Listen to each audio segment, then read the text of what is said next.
بسم اللہ الرحمن الرحیم۔ جیسا کہ ناظرین، کوئی کام جب بھی شروع ہوتا ہے تو اس کے ساتھ معاونین ہوتے ہیں، تو تاریخ جڑاں والا کتاب لکھنے میں حبیب الرحمن اور مزمل خان نیازی، ان کی بھرپور کاوش اس تاریخ جڑاں والا کتب کو لکھنے میں سعید الرحمن ثاقب کے ساتھ شامل تھی، جس کی وجہ سے وہ یہ اتنا بڑا کارنامہ کرنے میں کامیاب ہوئے۔ بسم اللہ الرحمن الرحیم۔ ناظرین، تاریخ جڑاں والا باب 3، اس کے بارے میں آج ہم پڑھیں گے۔ یہ ایک تسلسل سے ہم جڑاں والا کی تاریخ کے حوالے سے ہم آپ کو بتا رہے ہیں، کیونکہ پہلے بھی بیان کیا جا چکا ہے کہ کتاب پڑھنے کا رجحان ختم ہو چکا ہے، تو اس لیے ہم اس میڈیم کے سوشل میڈیا کے میڈیم کے تھرو ہم آپ تک یہ کتاب پہنچانے کی کوشش کر رہے ہیں۔ اس لیے آپ زیادہ سے زیادہ اسے دیکھیں تاکہ آپ کو جڑاں والا کی تاریخ کے بارے میں پتہ چلے۔ آج ہم اس کا باب 3 پڑھیں گے۔ پہلے 2 باب ہو چکے ہوئے ہیں مکمل، وہ آپ پہلے دیکھ سکتے ہیں۔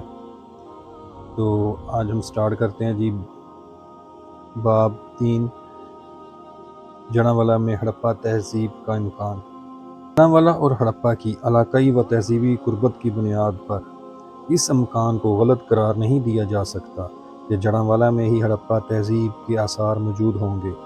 حقیقت یہ ہے کہ تہذیب و تمدن کو کسی چار دیواری کے اندر مقید نہیں کیا جا سکتا، اور نہ ہی تہذیبوں کی جغرافیائی طور پر کوئی واضح حد بندی قائم کی جا سکتی ہے، بلکہ تہذیبوں کا سفر اور اثرات دور دور تک پھیلے ہوتے ہیں اور ایک علاقے سے دوسرے علاقے تک وابستہ و پیوستہ ہوتے چلے جاتے ہیں۔ گزشتہ باب میں ایک کتاب پنجاب کا مقدمہ کے حوالے سے ہڑپہ تہذیب کے تعارف میں بھی ہم یہ پڑھ آئے ہیں کہ قدیم ہڑپہ تہذیب کم و بیش 1000 میل تک پھیلی ہوئی تھی۔ چنانچہ اس قدر و وسعت کی حامل تہذیب کو اس کے قرب میں واقع جڑاں والا سے کیسے الگ کیا جا سکتا ہے؟ بلکہ تاریخی طور پر اگر دیکھا جائے تو ان دونوں علاقوں کا قریبی تعلق بڑی دیر تک قائم رہا ہے۔ یہ تہذیبی قربت ہی تھی جو بعد ازاں انتظامی یونٹ کا باعث بنی۔ جیسا کہ ہڑپہ اس وقت ضلع ساہیوال میں ہے، جبکہ ماضی میں 1913 تک جڑاں والا کا ایک بڑا حصہ لونڈیاں والا بھی تحصیل گوگیرا میں شامل رہا ہے۔ گوگیرا ضلع منٹگمری موجودہ ساہیوال کی تحصیل تھی، لہذا اس قدرتی و جغرافیائی قربت اور گہرے تہذیبی تعلق کی بنیاد پر مجھے یہ ہے جی جڑاں والا کے اس پار راوی کنار ہڑپہ تہذیب کے آثار 1920 میں دریافت ہونے والی 2000 سال قبل مسیح کی قدیم تہذیب، یہ اس کی پکچر ہے جی، یا ہڑپہ کے لوگوں کو کسی بھی ضرورت کے تحت بطور مسکن استعمال ہوئی ہوگی۔ قدیم تہذیب کے وہ لوگ خواہ راوی کے بحرام موجوں کے سیلاب سے محفوظ رہنے کے لیے ادھر کو نکلے ہوں، خارجی حملہ آوروں سے اپنی زندگیاں بچانے کے لیے یہاں آ کر پناہ لی ہو، کبھی شکار کے تعاقب میں ساندل بار کے گھنے جنگلوں میں دور تک چلے گئے ہوں، یا جڑاں والا کے جغرافیہ سے گزر کر کسی دوسرے علاقے کی جانب رخت سفر کیا ہو، جو بھی صورت ہوئی ہوگی، اس بات کا قوی امکان ہے کہ قدیم ہڑپہ تہذیب کے لوگوں کے قدموں کی چاپ سرزمین جڑاں والا تک ضرور پہنچی ہوگی۔ اگلا جی ہمارا پوائنٹ ہے جی، گم شدہ بستیوں کی روایات۔ جڑاں والا کے جنوبی حصہ میں درہ راوی کے نزدیک گم شدہ بستیوں کے کئی روایات ملتی ہیں، بلکہ ایسے آثار بھی ملے ہیں جن سے ان روایات کی بجائے خود تصدیق ہو جاتی ہے۔ ان میں جی پہلا ہے جی ٹبہ ملوانڈ کا قدیم گاؤں۔ سید والا روڈ پر 8ویں میل سٹاپ کے بائیں جانب ایک ٹبہ موجود ہے جسے عرف عام میں ملونٹ بھی کہتے ہیں، جو دراصل ملونٹ کا بگڑا ہوا نام ہے۔ یہ بظاہر ایک سنسان سا ٹبہ ہے، مگر اس کے پس منظر میں یہ روایات عام ہیں کہ یہاں کسی زمانے میں ایک بڑا گاؤں آباد تھا جو انقلاب زمانہ سے ویران ہوا، پھر کھنڈر بنا اور اب ایک ٹبہ کی اس شکل میں موجود ہے۔ یہاں سے قدیم روزمرہ زندگی کے اشیاء اور انسانی ڈھانچے بھی برآمد ہوئے ہیں۔ اس کا حوالہ جی روایت ملک احمد وسیع ساکن چک نمبر 582 قافلے۔ رتی ٹبہ دانہ آباد کا اصل مقام۔ رتی ٹبہ دانہ آباد چک نمبر 380 قافلے کے درمیان واقع ہے۔ وجہ تسمیہ یہ بتائی گئی ہے کہ ٹبی بمانی اونچی جگہ اور رتی سے مراد سرخ رنگ ہے۔ کہا جاتا ہے کہ کسی زمانہ میں یہاں ایک بہت بڑا گاؤں تھا جو راوی سے نکلنے والی ایک شاخ کے کنارے آباد تھا۔ راوی کا رخ تبدیل ہونے یا کسی اور وجہ سے یہاں کے لوگوں نے ترک سکونت اختیار کر لی۔ چونکہ اس مقام سے بھی مختلف مواقعوں پر کئی اشیاء اور انسانی ڈھانچے ملتے رہے ہیں، اس لیے یہ امکان بھی ہے کہ یہ گاؤں کسی سیلاب کے باعث تباہ ہوا ہوگا۔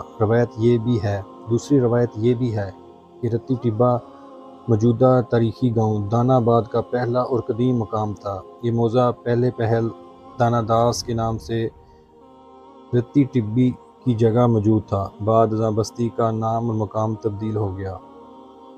حوالہ جی روایت رائے شمیر خان عمر 98 سال ساکن بڈھے کا، یعنی کہ بڈھے کے چک کے یہ بزرگ ہیں، ان کے حوالے سے یہ روایت بتائی گئی ہے۔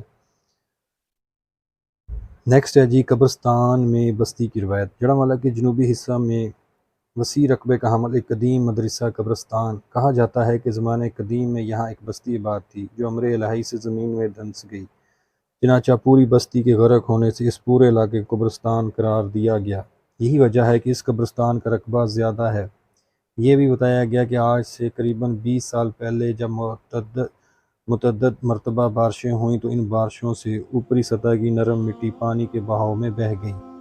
اس دوران بہت سے لوگ یہ مشاہدہ کر کے حیران رہ گئے کہ قبرستان کی زمین سے کھنڈرات کے آثار دکھائی دینے لگے ہیں۔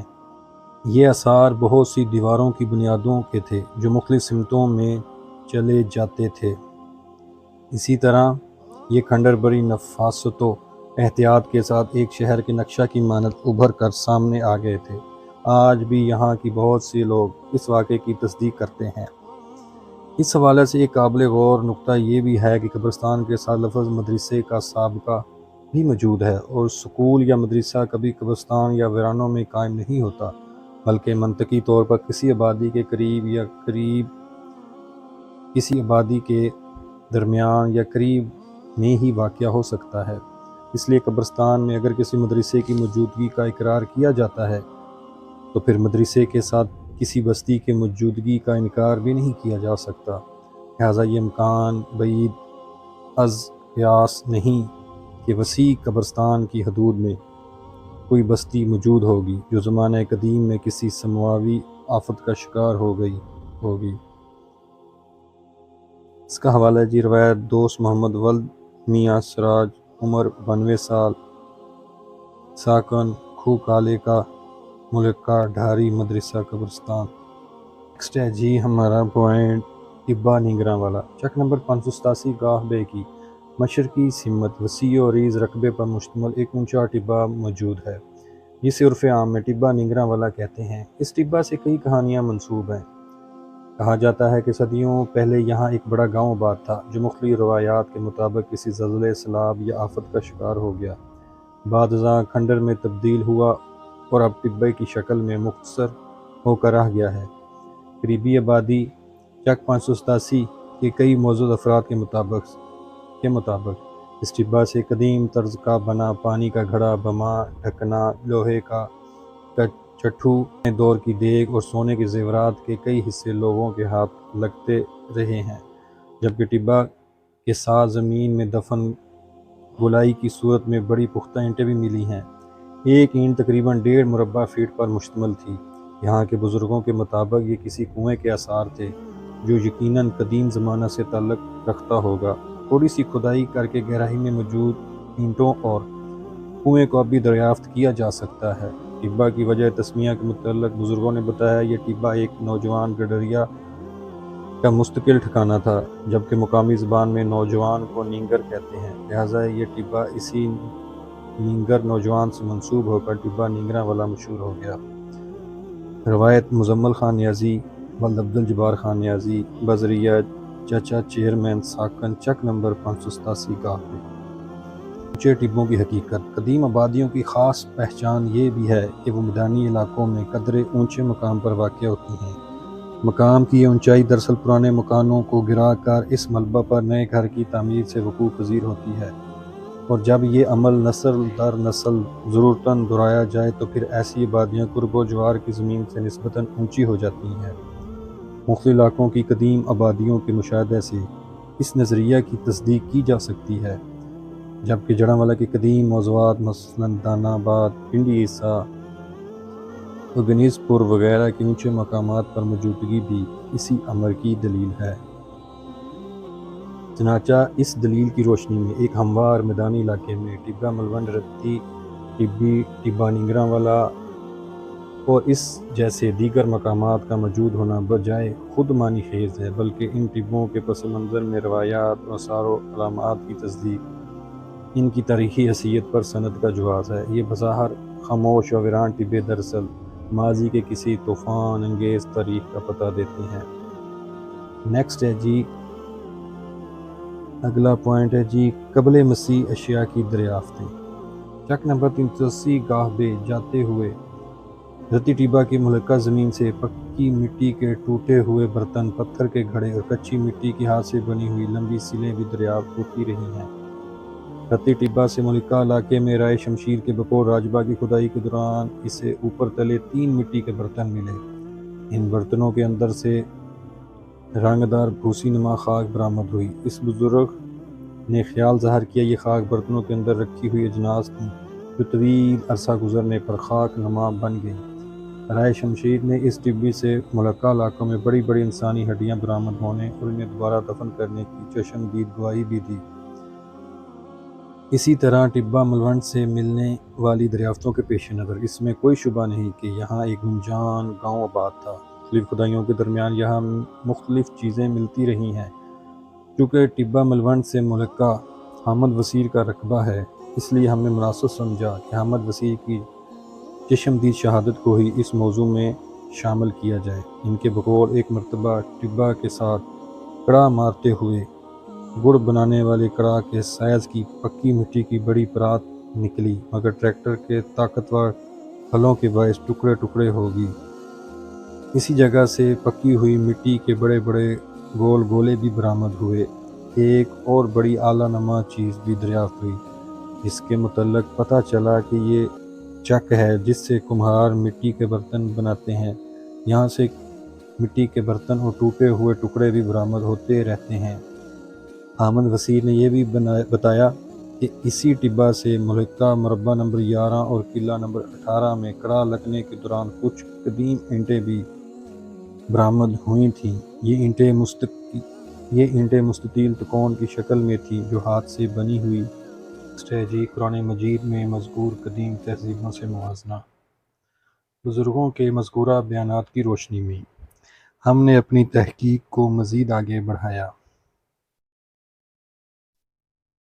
بڑی قد و قامت کے پس منظر میں انسانی تاریخ کا جائزہ لیتے ہوئے سب سے معروف اور مستند اور معتبر الہامی کتاب قرآن مجید سے رہنمائی حاصل کی۔ مجھے اس آیت مبارکہ میں یہاں کے واقعات و انکشافات کے دونوں پہلو، یعنی نمبر 1 بڑی قد و قامت کے ڈھانچے اور نمبر 2 ان کا بیٹھنے کے انداز میں دریافت ہونا کی واضح مناسبت و مماثلت نظر آئی۔ آپ بھی غور و فکر سے ملاحظہ کیجیے۔ ترجمہ: ہم نے ایک نحوست کے دن سخت طوفانی ہوا ان پر بھیج دی جو لوگوں کو اٹھا اٹھا کر اس طرح پھینک رہی تھی جیسے وہ جڑ سے اکھڑے ہوئے کھجور کے تنے ہوں۔ بس دیکھ لو کیسا تھا میرا عذاب اور کیسی تھی میری تنبیہات۔ ہم نے اس قرآن کو نصیحت کے لیے آسان ذریعہ بنایا، تو پھر کیا ہے کوئی نصیحت قبول کرنے والا؟ یہ جی آیت کا ترجمہ سورہ قمر آیت نمبر 19-22۔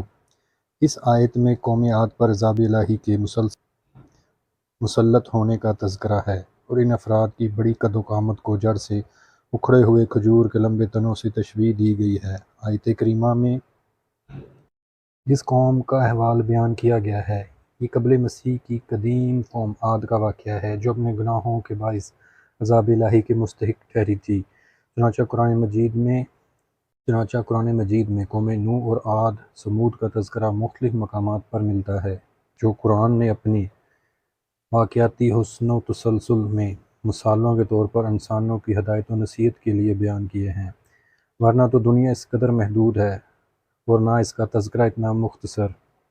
اللہ کے وسیع و عریض کائنات میں پھیلی ہوئی قدیم انسانی اقوام، مختلف تہذیبوں کا کوئی شمار نہیں، چنانچہ مذکورہ دونوں پہلوؤں یعنی بڑی قد و قامت کے ڈھانچوں سے کوئی قدیم افراد قیاس کیے جا سکتے ہیں، اور بیٹھنے کے انداز میں دریافت ہونے والے ڈھانچوں کو بھی کی قدیم تہذیب کے انداز تدفین کا دستور ہی قرار دیا جا سکتا ہے، یا ایسی دریافت کسی سماوی مصیبت کے نزول کا واقعہ بھی ہو سکتی ہے، یا اس کے زمانے کا تعین قبل مسیح ہی میں ممکن ہے۔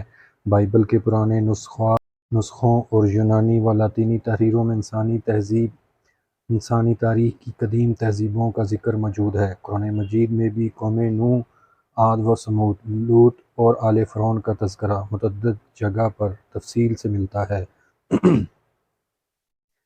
جغرافیائی طور پر بھی خلیج و عقبہ کے کنارے مدین کے مقام، اردن کی ریاست پٹیرا کے مقام، اور اسی طرح دیوار ذوالقرنین، اہرام مصر کی صورت میں پہاڑوں کی تراش اور پختہ اینٹوں کی تعمیر کے آثار و قرائن ملے ہیں، جن سے قدیم تہذیبوں کا پتہ چلتا ہے۔ حوالہ ہے جی تلخیص تفسیر بحوالہ تفہیم القرآن، جلد سوم، صفحہ 529 سے 530۔ نیکسٹ پوائنٹ ہے جی جڑاں میں قدیم تہذیب کا ایک اور حوالہ۔ جڑاں میں کوٹ ڈی جی 9 کے قدیم دریافت سے متعلق سندل بار کے صفحہ 74 کا اقتباس ملاحظہ فرمائیں۔ ایسے تحقیقاتی شواہد ملے ہیں جن کی بنیاد پر وثوق سے کہا جا سکتا ہے کہ ساندل بار کا علاقہ زمانہ قدیم میں ہی تہذیبی زندگی سے آشنا تھا۔ حال ہی میں 1985 سیف الرحمان ڈار کی سرکردگی میں کارکنان لاہور میوزیم نے ساندل بار کے قدیم تاریخی کھنڈر کی نشاندہی کی ہے۔ اس دریافت سے اب یہ وہم دور ہو گیا ہے کہ قلب پنجاب یعنی ساندل بار میں قدیم ترین تہذیبی آثار کی کڑیاں معدوم یا لاپتہ ہیں۔ اگر اس پہلو کو مد نظر رکھیں تو اس دریافت کا ایک بڑا کارنامہ قرار دیا جا سکتا ہے۔ ساندل بار کا یہ قدیم ترین کھنڈر ننکانہ صاحب ضلع شیخو پورہ سے 2 میل دور مشرق کی جانب واقع ہے۔ کوٹ ڈی جی کے 9 کا یہ پہلا کھنڈر ہے جو اس علاقے میں دریافت ہوا ہے۔ اب تک پاکستان میں کل 54 اور ہندوستان میں 15 کوٹ ڈی جی کی 9 کے کھنڈرات دریافت ہوئے ہیں۔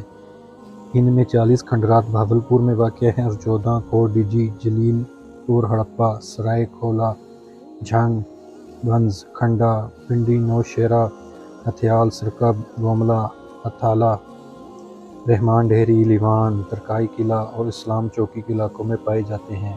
تحقیق کرنے سے واضح ہوا ہے کہ یہ کھنڈر واحد عہد کی تصویر پیش کرتا ہے۔ یہاں بیجی یا ابتدائی ہڑپائی عہد کی نمائندگی کرتے ہیں۔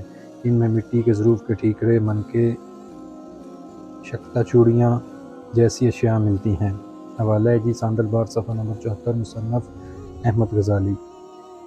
ہمارا نیکسٹ پوائنٹ ہے جی جڑاں میں ہڑپہ تہذیب کی تصدیق۔ دی ہسٹری آف لیل پور کے صفحہ نمبر 17 سے ایک اقتباس ملاحظہ فرمائیے جس میں ساندل بار کو ہڑپہ تہذیب کا حصہ قرار دیا گیا ہے، اور خصوصاً جڑاں کے اہم قصبے کھوڑلے کا ہڑپہ تہذیب سے براہ راست تعلق کا اعتراف بھی کیا گیا ہے۔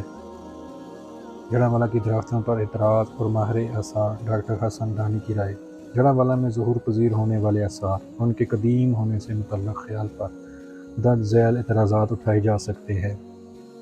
نمبر 1، مذکورہ دریافتوں کا قبل مسیح کی تاریخ سے تعلق کیوں کر جوڑا جا سکتا ہے؟ میڈیکل سائنس کی روشنی میں کیا انسانی ڈھانچے اور مختلف اعضاء کی ہڈیاں لمبے عرصے تک محفوظ رہ سکتی ہیں؟ ماہرین سار قدیمہ کے براہ راست مشاہدہ اور رائے کے بغیر محض ایک مصنف کے خیال کی کیا حیثیت ہو سکتی ہے؟ متذکرہ ممکنہ اعتراضات کا میں نے خود ہی الگ الگ جواب دینے کی بجائے مناسب سمجھا ہے کہ بین الاقوامی شہرت یافتہ پاکستانی ماہر آثار قدیمہ ڈاکٹر پروفیسر احمد حسن دانی کی اس عمومی رائے پر ہی اکتفا کروں، کیونکہ مذکورہ تینوں اعتراضات کا شافی جواب آپ کے اس لیکچر میں موجود ہے جو علامہ اقبال اوپن یونیورسٹی میں دیا گیا اور ایک قومی اخبار میں رپورٹ کیا ہے۔ آپ بھی ملاحظہ فرمائیے۔ اسلام آباد، APP، پاکستان کے ممتاز مورخ اور ماہر آثار قدیمہ ڈاکٹر احمد حسن دانی نے کہا ہے کہ پاکستان کی وادی ٹیکسلا، مارگلا اور وادی سون میں دنیا کا پہلا انسان آباد ہوا۔ ان علاقوں میں دنیا کے قدیم ترین انسان کے آباد ہونے کے آثار موجود ہیں، کیونکہ یہاں سے پتھر کے زمانے کے ہتھیار اور اوزار ملے ہیں جو قائد اعظم یونیورسٹی کے عجائب گھر میں موجود ہیں۔ یورپ میں ہونے والی تحقیق نے افریقہ کو قدیم ترین انسان کا مسکن قرار دیا ہے، جس کو تاریخ نے غلط ثابت کر دیا ہے۔ انہوں نے یہ بات علامہ اقبال اوپن یونیورسٹی کے مستقل programme speaker at the campus سے خطاب ہوئے کہی۔ پروفیسر دانی نے کہا کہ موجودہ پاکستان کے علاقوں میں اسلام کی آمد کا باعث صرف محمد بن قاسم میں نہیں تھا، بلکہ اس کا بڑا محرک وسط ایشیا سے قدیم زمانوں سے یہاں آنے والے مسلمان درویش تھے۔ پاکستان میں بسنے والے 60% افراد کا تعلق وسط ایشیا کی ریاستوں خصوصاً تاجکستان سے ہے۔ ہمارے ملک میں رائج لباس، خوراک، عادات و اطوار اور سماجی رسم و رواج اور آج بھی وسط ایشیا میں موجود ہیں۔ انہوں نے واضح کیا کہ بھارت کی اکثریت عوام کا تعلق وسط ایشیا سے نہیں رہا ہے۔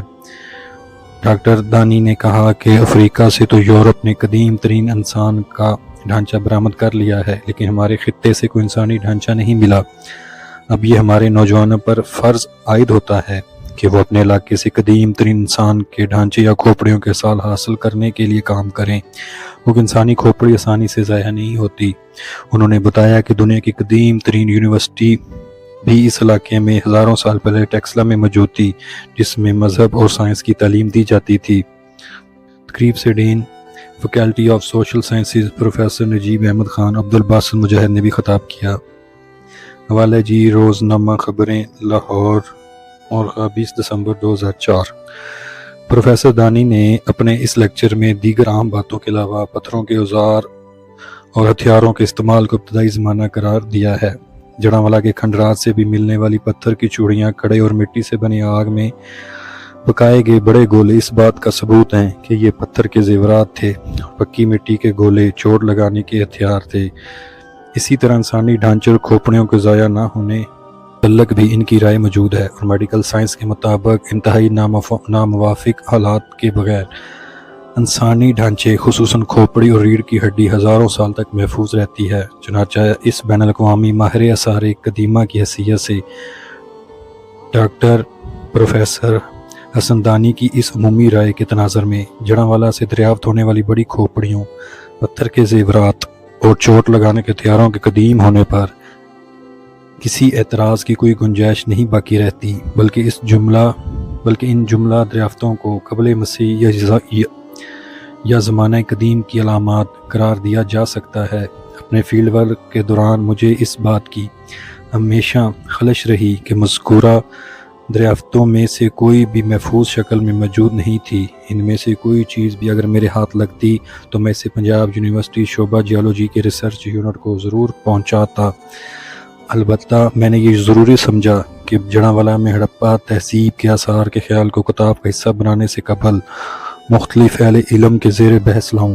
مجھے خوشی ہے کہ پڑھے لکھے لوگوں نے میرے اس خیال کو غلط قرار نہیں دیا، بلکہ علاقے کے ایک معروف محقق اور تاریخ دان جناب ولی محمد چٹھی ابن عظیم ساکن چک نمبر 379 گابے نے میری تحقیق کے نتیجہ میں سامنے آنے والی مذکورہ واقعات، مثلا دریافت ہونے والی پتھر کی چوڑیاں، گڑ بنانے والی کڑاہی کے برابر مٹی کی بڑی پرات، پکی مٹی کے بڑے گولے، کچی مٹی کے برتن بنانے والا آلہ اور دیگر برتنوں کے ٹوٹے ہوئے ٹکڑا جات کے انتہائی قدیم ہونے کی تصدیق کی، بلکہ میرے اس خیال کی تائید کے ساتھ یہ اضافہ بھی فرمایا کہ علاقہ جات سے دریافت ہونے والی انسانی ہڈیاں قبل مسیح کی دراوڑ قوم کے افراد کی ہیں۔ چنانچہ مقامی بزرگوں کی چشمدید شہادتوں، علمی حوالوں، جغرافیائی حقیقتوں اور جملہ آثار و قرائن کی موجودگی کے پیش نظر مجھے یہ کہنے میں کوئی باک نہیں کہ جڑانوالہ میں بھی ایک قدیم تہذیب دفن ہے،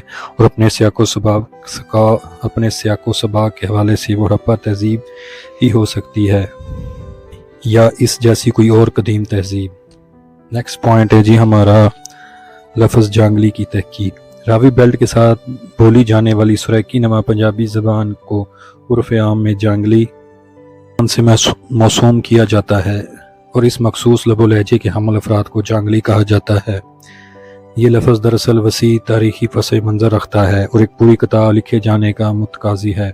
لفظ جانگلی کی اختراع موجود نہیں، بلکہ زبان جو مقامی و غیر مقامی افراد میں محض تفریق و شناخت کے طور پر جنگل کی نسبت سے وجود میں آ گئی۔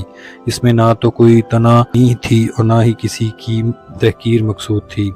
اب آج اگر کوئی جانگلی کے لفظ کو اجاٹ اور غیر مہذب کے معنوں میں لیتا ہے تو یہ تاریخی طور پر درست نہیں۔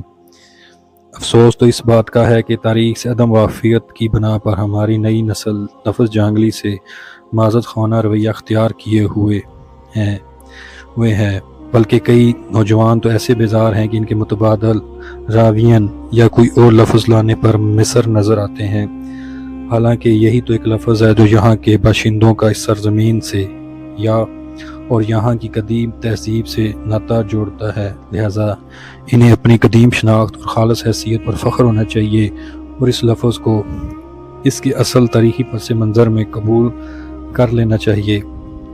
نیکسٹ ہمارا پوائنٹ ہے جی ہڑپا تہذیب کے وارث۔ تاریخی طور پر درست ہے کہ قبل مسیح میں آریاؤں کے پے در پے حملوں کے باعث مزاحمت کرنے والے مقامی قبائل کے مردوں کو ہلاک کیا گیا اور ان کی عورتوں کو یرغمال بنایا گیا، بہتوں کو قید کر کے غلام بنا لیا گیا۔ باقی مقامی آبادی ایسی تتر بتر ہوئی کہ کچھ دور دراز کے علاقوں کی جانب ترک سکونت اختیار کر گئے اور کچھ نے جنگلوں میں چھپ کر پناہ حاصل کی۔ جو لوگ غلام بنا لیے تھے، جبکہ چوڑوں کا رنگ ڈھنگ اور خود و خال بھی ہڑپین سے ملتے جلتے ہیں۔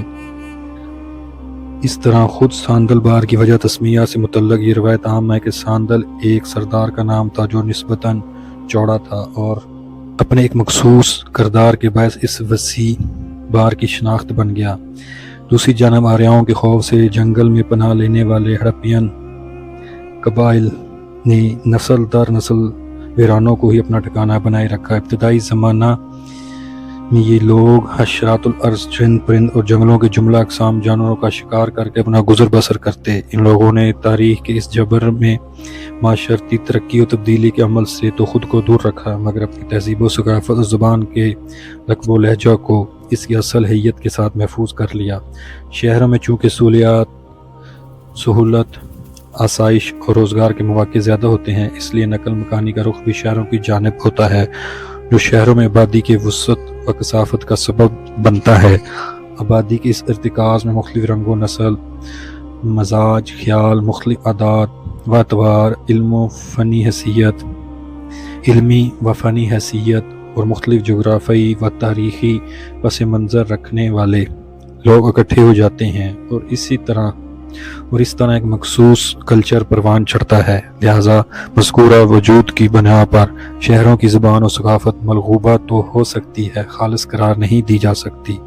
اس کے برعکس ویرانوں اور بیابانوں کو یہ مخصوص جانگلی زبان خارجی عوامل اور انقلاب زمانہ کی دستبرد سے کافی حد تک محفوظ ہی اور آج بھی اپنی اصل و خالص حیثیت میں برقرار چلی آتی ہے۔ چنانچہ یہ باشندے کھرل ہوں یا سیال، راجپوت ہوں یا ساہیوال، اس تہذیب میں گھل مل کر یہاں کی فضاؤں میں رنگے جا چکے اور اس مٹی کا خمیر بن چکے ہیں۔ لہٰذا مخصوص لب و لہجہ کے حامل یہی جانگلی ہی ہے جو ہڑپا تہذیب کے اصل وارث ہیں۔